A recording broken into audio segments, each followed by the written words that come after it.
Basically, we're just gonna put this in the ground because we have all this mass around it. It's almost like its own little pot. What's up, guys, and welcome to another episode of El Jardín Perdido. Today, we're transplanting papaya.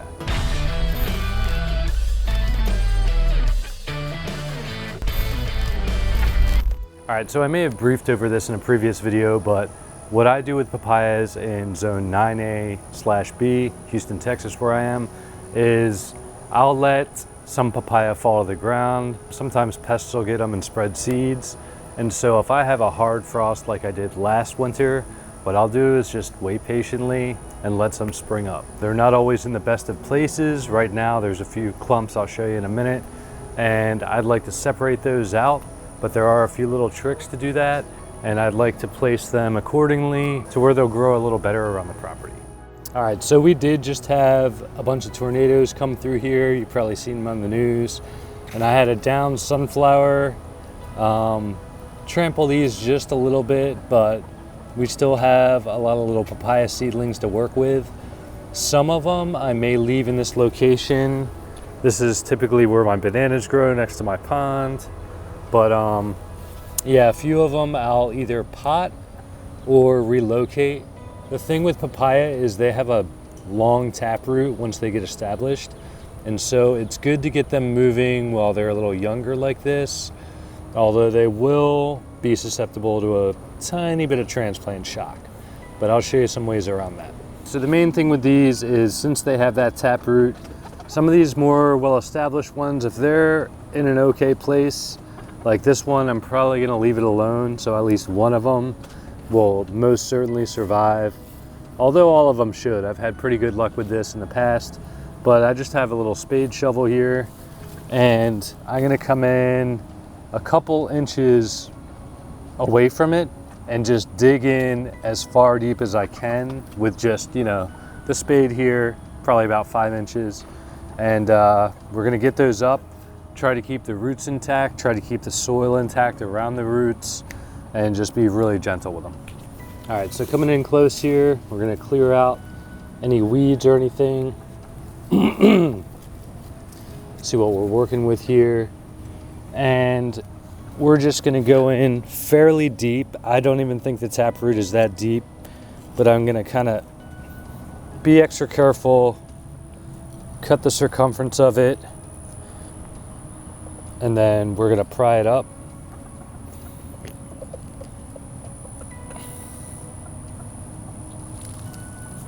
And it looks like everything's intact. This looks like it's probably a banana root. Yeah. They are close to bananas, but this is perfect. It's intact, and we can set that aside, ready for transplant elsewhere. So one of the main reasons why I take this approach, well, there's a few. A, it's lazy, and I'm a busy guy. That's how I like to do my permaculture. But B, papaya are notoriously finicky when it comes to germination. There are some tricks. I don't know if I have those in my previous videos, but you can nick the seeds. You can also soak them in acetate for a little bit. But the main thing is they take a while to get going. It's not like they need to be stratified because they're tropical. But what I found is, say there's fallen fruit or whatever. Sometimes I've even bought favorable varieties from the store and just smashed them somewhere where I'd like to see them eventually grow. But they have the entire winter, it's not that they need to be stratified, but the cold and the hot do kind of, do something with the seeds, maybe crack them. And I don't know, for me personally, excellent germination rate. If you wanted a little more control doing that, maybe you could put them in a garden bed and do the same thing here. I have some pretty heavy clay here, so the transplant is a little difficult getting them out here, but they seem to like it. Papaya don't like wet feet, so it's a little ironic they're liking the clay here, but I do compost a lot here into my bananas. They're coming back from the dead here, but maybe that's why it's clay, but there's also a lot of organic material in here. So we're gonna go through a few more of these.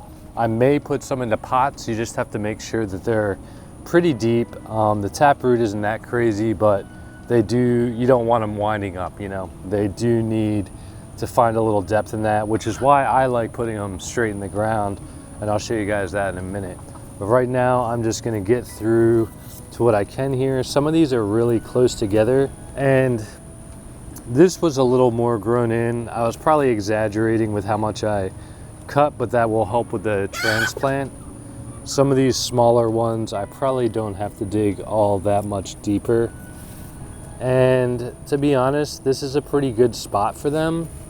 So I probably won't be moving all too many of them, but we'll just get a couple out of here because there is a nice spot that every year I like to put my papaya, and I'm not sure if they're gonna be coming back from the frost yet. So I'm gonna go ahead and dig up just a few of these. Some of them are a little too young to mess with. If I'm gauging what I feel comfortable with, these are about 5-6 inches. This one's about 5 to 7 inches, but you see they have some broader leaves. And one thing you'll notice too, when you do transplant them, they're not gonna love it. They're gonna have a little leaf die back, look wilted, and that's okay. They bounce back fairly quickly after that. So yeah, let's just I'm gonna take all of these together if I can help it. There's about 6 here. And another thing that I can do, if I transfer these to another area, I can also thin these out.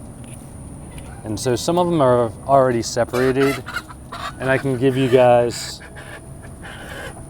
chickens are misbehaving. I can give you guys a little example with one of them of what the taproot looks like. So very carefully, yeah, I freed this one up completely. So you can see it's really faint, you know, it's delicate because it's a young seedling, but you know, it was about here in the ground. Taproot's, you know, about half as long as the seedling is, so that's significant, you know. So I'm gonna take what I dug out, put those to the side here. These I'm gonna leave all together. And then I have this one, and you need to be very careful with that taproot. Really good soil here. We got earthworms galore wiggling around here. But yeah, we're gonna take this elsewhere, these couple at least, and I have a little patch here, but before I transplant anything, I'm gonna let them do a little more growing up. This was one that I just loosened up. So we may have enough for just a couple of different spots here. And so this last one, I'm gonna make sure we dig deep enough, and they're all accounted for as well. So I may put some of these in pots as long as they're a little smaller, but this main one I know is gonna fare well, and I'm gonna move just a couple of these to another location. All right, so I'm here at my location. I know for a fact that this does well. Let's set our papayas aside. I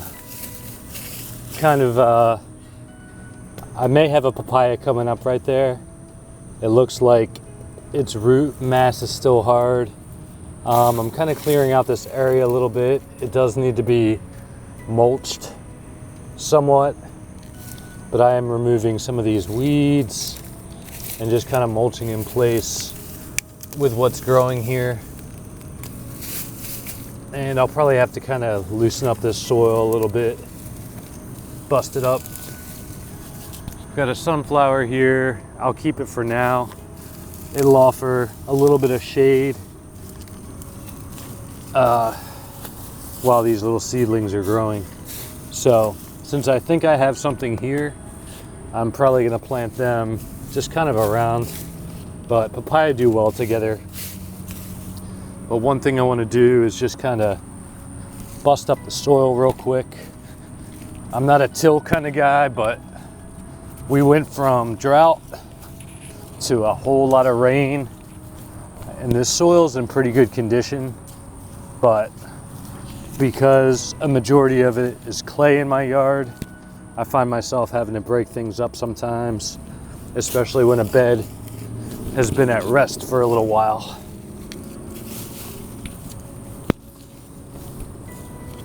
So we're just kind of revitalizing this bed here.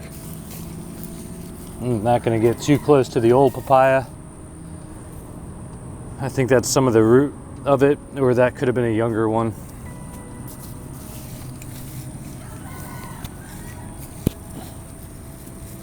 And as I'm going along, I'm just kind of getting rid of some of these weeds.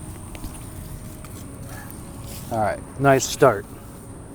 So transplant will be fairly easy. Basically, we're just gonna put this in the ground because we have all this mass around it. It's almost like its own little pot. We're trying very carefully not to disrupt too much. So here we are with this one. We're gonna take that first, one of our best candidates. This is what I was talking about earlier. This may come back. So I'll leave room for it. And we'll just put this guy straight in.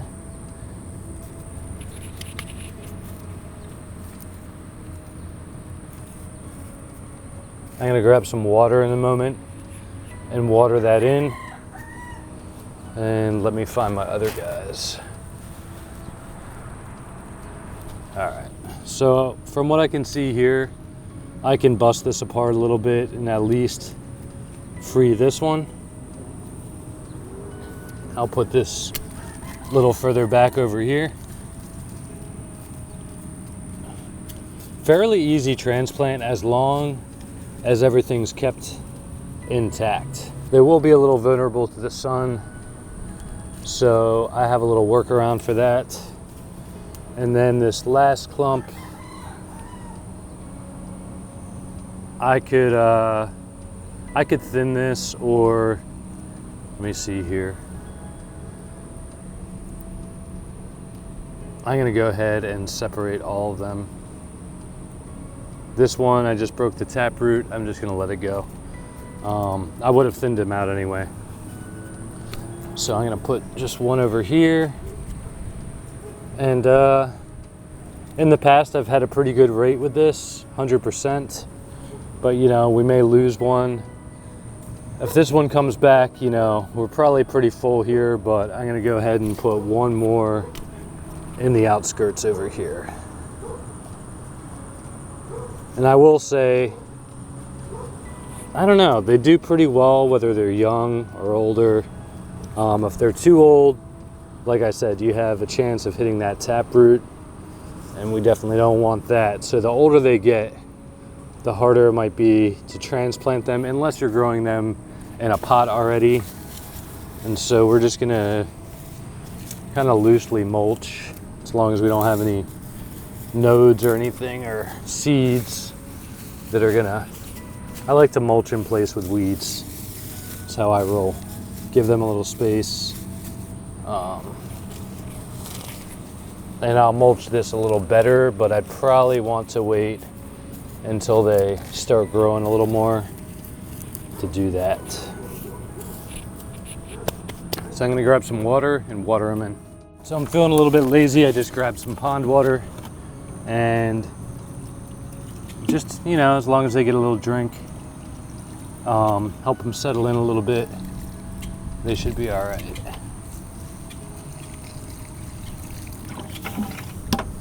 Make sure everyone's planted pretty straight. This one, I'm just compacting a little bit because I want to give it a nice start. And make sure those roots are all covered really well. So I'm just kind of crumbling a little bit over this to fill in any of those gaps.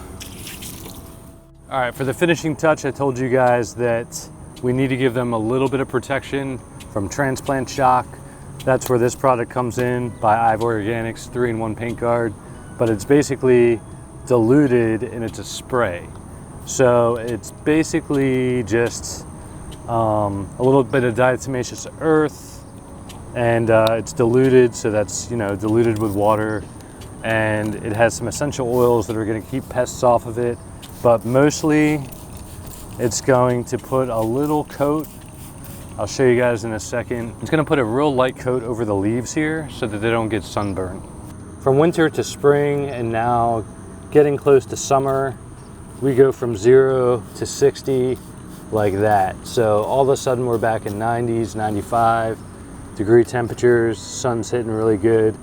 But you know, just that little coat is gonna do enough to protect them from A, pest damage, but B, the sun. So of course, if you guys are interested, I'll put an affiliate link down below for this product. Really helpful, not only for transplants, but as the sun is coming upon us, going into the summer here, lots of citrus, lots of different trees that you wouldn't think need that protection can get that protection, because another thing is, even if the tree's not struggling, you're gonna attract pests if the tree's putting out an SOS. So that's why you'll get leaf miners and stuff like that with your citrus, amongst, you know, some of those other common pests that you'll just see in those hotter months. That's because your tree is struggling. And you know, this is sunscreen for your tree. All right guys, well, I hope that video is helpful. If this is your first time tuning in, consider subscribing, and that like and comments definitely helps the algorithm. Also, just if you guys have any questions in general, I know I went over this pretty quickly, but if you have any questions about papaya in general or anything you've seen today, drop them below and I'll respond to them as quickly as I can. Also, that product you saw, I'll be sure to put a link to where you can get that, along with an affiliate link, so that you guys can get a little discount. All right guys, well, that's gonna do it for today's video. As always, thanks for tuning in. Until next time.